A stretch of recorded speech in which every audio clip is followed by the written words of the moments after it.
Hello people, welcome back to the QGIS course. Professor Piyush here. So last lesson we learned how to add layers from a geo package. You can see this data set is linked with my geo package. Similarly, this time I will show you how to add layers from a SpatiaLite database. So similar to geo package, QGIS also provide access to many other database formats. One of them is SpatiaLite database. It is an extension of the SQLite library. Adding a layer from a SpatiaLite provider follows the same rules as we did for a geo package. You have to create a connection, enable it, and then start adding the layers. Let me show you how it's done. So again, I will go to the Open Data Source Manager, and this time I will go to Browser panel.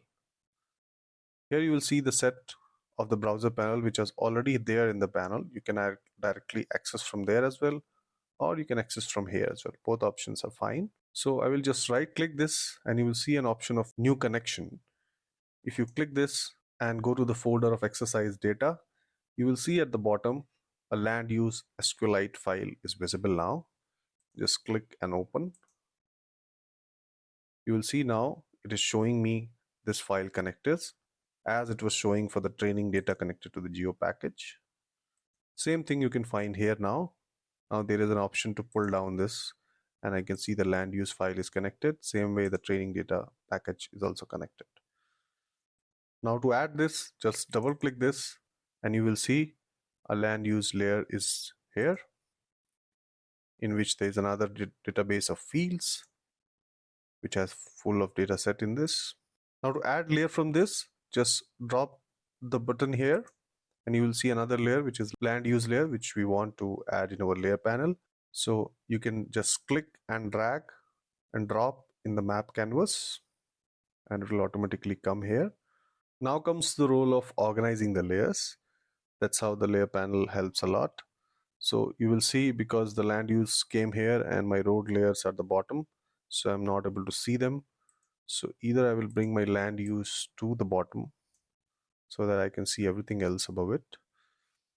My roads are visible now, my buildings are visible, my schools and restaurants are visible, my protected areas are visible.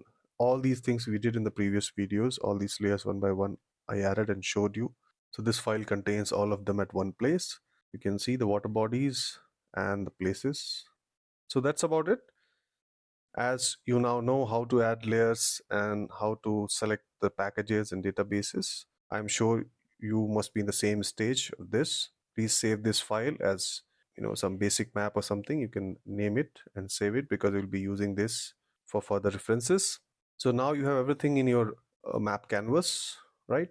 So how to deal with this canvas and how to navigate in this canvas, we will cover that in the next lesson.